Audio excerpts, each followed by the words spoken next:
Imagina você tá se formando na época do colegial e você percebe que a sua vida toda você não teve boas experiências porque a sua mãe era uma pessoa super controladora e que fazia você se sentir sempre menos do que todo mundo, porque você tinha de ser a melhor aluna, mais isso, mais aquilo, e qualquer tipo de coisa que fosse mais divertida, ela via como algo fútil, como algo insignificante e fazia você se sentir sempre para baixo. Essa é a história do filme Along for the Ride, onde a gente vai conhecer Auden, uma jovem que simplesmente decide, após se formar no colegial, sair de casa e viver uma nova vida longe da mãe. Pois bem, esse filme, habitantes, eu trouxe ele aqui hoje no nosso podcast, quarta-feira, que é o dia de falar de cultura pop, porque eu achei muito bacana como que ele aborda a questão de expectativa sobre família, expectativa sobre o futuro e como que pessoas, às vezes, que a gente nem espera pode te trazer uma luz ou um ponto de novo sentido para a vida. Pois bem, a Oden é uma garota deve ter uns 17 anos mais ou menos. Ela viveu a vida inteira com a mãe, que é uma médica e tal, não sei o quê. E ela tem uma relação com essa mãe muito conturbada. Essa mulher é muito controladora. Ela julga as pessoas por coisas muito bestas. Enfim, é aquela pessoa que acha que se não for para ser tudo muito regrado, tudo muito certinho, tudo muito bem planejado, aquela coisa muito quase militar, não funciona. Tudo que é muito divertido é fútil, é perda de tempo, é babaquice. E ela cria a filha desse jeito. Só que o que acontece é que a Oden, ela sente que ela precisa de uma vida diferente. Ela se sente muito presa, ela se sente muito invalidada. Então ela decide, num belo verão, nas férias, e passar uma temporada com o pai, já que o pai é divorciado da mãe dela já tem muitos anos. Pois bem, nisso, ela chega lá com a expectativa de uma memória que ela tinha do pai, um tanto quanto meio lúdica da infância. Só que ela se depara com um homem quando ela chega lá que trabalha demais, que não tá dando suporte para a nova mulher dele que tem um filho pequeno. Ele percebe que a mulher, que é a nova esposa dele, tá totalmente sobrecarregada, estressada. Ela tá assim, num puro caos, porque o marido, né, que é o pai da Auden, simplesmente não dá assistência para ela em praticamente nada. E a Auden começa a trocar de casas de uma mãe que ela cuidava de tudo, era super responsável, era isso, aquilo outro, para um outro ambiente onde ela passa a ter que ter isso também. Ela passa a ter que assumir papéis de tomar conta da criança junto com a nova esposa do pai, de tentar ver o jeito de dar um socorro ali e tudo mais, e ela percebe que as coisas não estão legais igual deveria estar. É como se ela tivesse só mudado de casa, mas os problemas fossem os mesmos. Ela começa a interagir com algumas meninas numa uma loja que é da madrasta dela, e simplesmente as meninas detestam ela logo de cara, acham ela muito careta, muito certinha, não sei o que, parará, parará. E esse ambiente vai deixando a Oden cada vez mais irritada, insatisfeita, frustrada, assim. Tipo, porra, o que eu tô fazendo aqui? Eu saí de um lugar pra me sentir feliz, pra me redescobrir e tudo mais, pra viver uma nova vida, e eu cheguei nesse lugar, eu tô basicamente trazendo tudo de volta para esse local e as coisas não estão indo para onde eu queria ir. Eu não tenho amigos, eu não faço nada, eu não me divirto, eu simplesmente troquei de responsabilidade de uma casa para outra. E ela fica nessa confusão e tudo mais, não sei o quê. Só que ela começa a conhecer de longe um rapaz que é o Eli. Só que ela não sabe nada sobre esse menino. Ela não tem ideia do que ele é, o que ele é, quem ele, onde ele mora, o que ele faz, nada. Só que como que a cidade onde o pai dela mora é uma cidade pequena, todo mundo sabe quem ela é. Ou seja, é uma coisa meio que injusta. Ela não conhece as pessoas conhecem ela. Porque, inclusive, a madrasta fala dela com o maior orgulho do mundo, como se ela fosse a pessoa mais incrível do planeta. E ela se sente meio, pera, mas por que ela me vê desse jeito?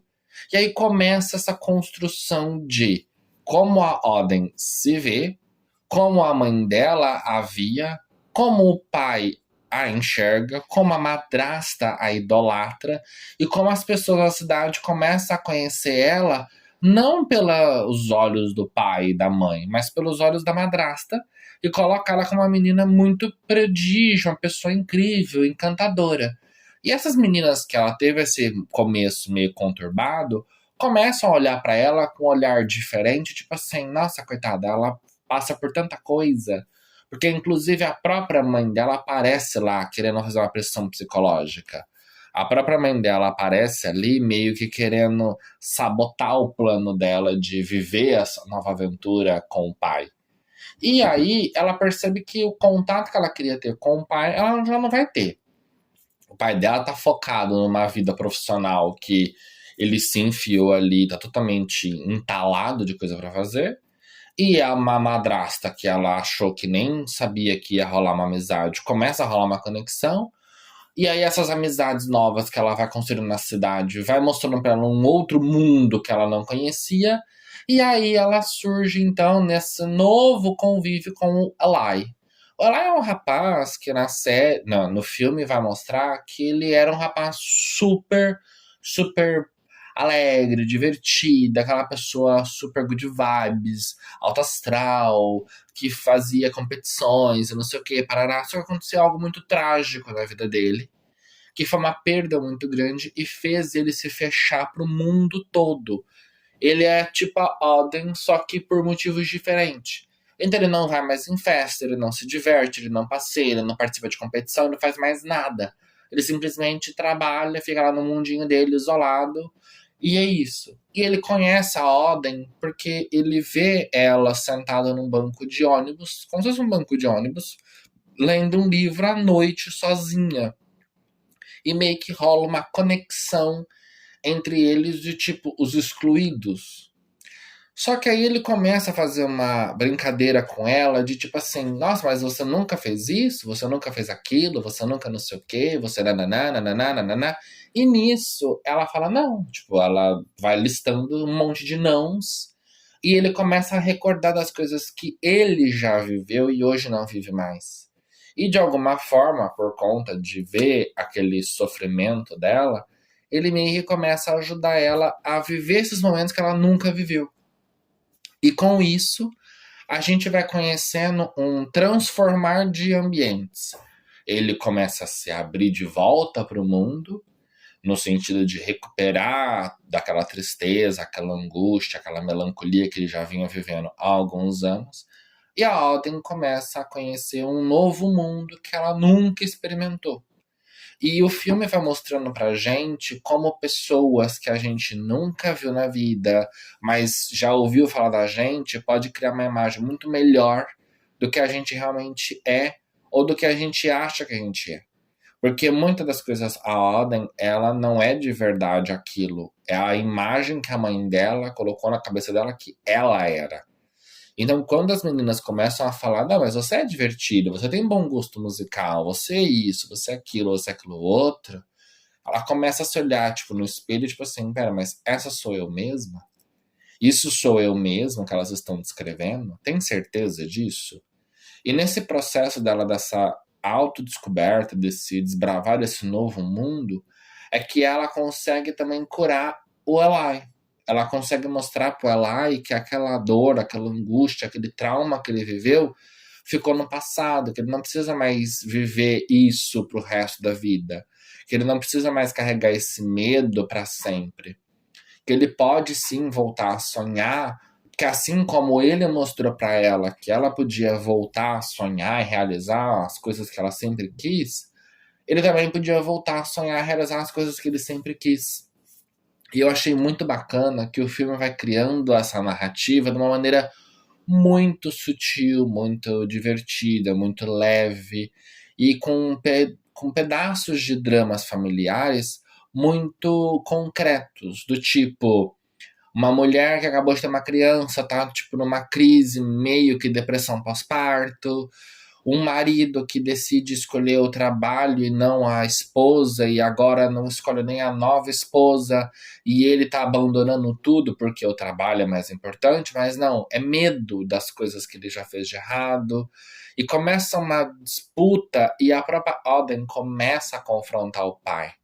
Ela começa a mostrar pra ele que, pera, você já fez isso uma vez, você tá fazendo isso de novo, você não se arrepende de tudo que você já perdeu, você não se arrepende de todas as dores que você já causou antes, você tá querendo causar tudo de novo. E a gente começa a perceber que o filme não é sobre descoberta no sentido de ela descobrir um novo mundo e ela se descobrir novamente enquanto uma nova pessoa. Não. É uma descoberta que ela faz com as pessoas ao redor sobre, pera, mas será que a vida é isso? Será que você está decidindo isso de novo? Será que fazer essas escolhas é o certo? Porque alguma das meninas ali, ela tá sofrendo também por amor, a outra tá sofrendo por conta de faculdade, a outra por conta do emprego diferente. São várias questões que elas estão sofrendo meio que em conjunto. Só que são problemas de adolescente, são problemas de juventude, são problemas que todo mundo deveria passar. Só que, por mais que as pessoas não acreditem, muitas dessas coisas dói de verdade. É algo muito profundo para quem tá ali nessa geração e tá vivendo aqueles momentos. Quem tá de fora e quem é mais velho, olha aquilo e fala, ah, isso é bobagem. Só que esquece que muitas das vezes, para a pessoa que está vivendo aquilo tem um peso, uma dimensão muito maior. O filme Along for the Ride tá na Netflix. Ele é um filme de 2022. Não é recente. Eu descobri por acaso, porque eu fui assistir alguma coisa e apareceu. Ele não tem uma nota tão alta, tá? No IMDb, nem no Rotten Tomatoes. Ele tem uma nota razoável. Mas eu acho que vale a pena vocês irem lá assistir, porque o jeito que é construída a história, o jeito que a gente vai descobrindo os personagens e como a gente vai vendo essa frustração dessa mãe, que no final das contas ela tava com medo de perder a filha, meio que tal como ela perdeu o marido e tudo mais, ela meio que vai projetando isso na Oden. E a gente vai descobrindo essas dores junto com a evolução dos personagens. E isso é muito bacana. E eu acho que vale muito a pena, com conversas que a gente tem, inclusive no podcast que eu fiz recentemente, sobre arrependimento, sobre essa questão de que muitas vezes a gente se arrepende não do que a gente fez, mas do que a gente não fez, do que a gente quis viver e não viveu. E essa questão ela é muito presente no filme Along for the Ride, porque em diversos momentos a Oden, ela tá frustrada, ela tá ali amargurada e ressentida por coisas que ela não fez. Tipo, ela não foi no baile de formatura, ela nunca tomou um porre de bebida, ela nunca invadiu um espaço pra ver, sei lá, uma coisa misteriosa, ela nunca observou as estrelas de madrugada, sabe, umas coisas assim, bem bobas, mas que é importante para a construção do indivíduo, é importante a pessoa passar por algumas coisas diferentes ou legais ou únicas para ela ter as experiências dela e poder contar as próprias histórias. Eu falo um pouco por mim, eu nunca fui uma pessoa de fazer essas coisas meio doida. Mas isso sou eu sempre fui assim, calmo, tranquilo, uma pessoa meio morna, nesse sentido de fazer loucuras. Eu sempre fui muito de estudar, de ler, de ir atrás de coisas de computador. Eu nunca fui uma pessoa de rua, de fazer aventuras na rua, de sair correndo de madrugada, essas coisas assim. Eu sempre tive muita preguiça, inclusive, disso. Então, pra mim, não faz sentido algumas coisas, porque, tipo assim, eu não preciso viver isso. Mas eu já vi pessoas, e no meu contexto, em outras situações, às vezes eu parar e falar, poxa, mas eu nunca fiz tal coisa, por que não? Eu nunca me permiti isso, por que talvez não fazer? E é legal, porque a gente começa a perceber que muitas vezes a gente poderia fazer mais coisas, mas às vezes por insegurança, ou por tipo, mas será que não vão me julgar? Será que não vão me condenar? A gente acaba não fazendo. E isso O filme condiz muito com o último podcast que eu fiz, de segunda-feira. E eu acho que se vocês assistirem o podcast, ouvirem o podcast, assistirem o filme e depois voltarem aqui, vocês vão conseguir comentar e entender muito melhor a história. Só se vocês tivessem, tipo, ido assistir o filme e pronto, entendeu? Eu acho que vale muito a pena fazer esse circuito. E é isso, habitantes. Eu super recomendo. Vão lá, assistam, depois volta aqui, comenta. E não esqueça, segue o Mundo do Rô Podcast nas plataformas de streaming e nas redes sociais. Mundo do Rô Podcast. E se quiser também me segue também, @RodriguesGirão15. Um beijo pra vocês e até o próximo episódio.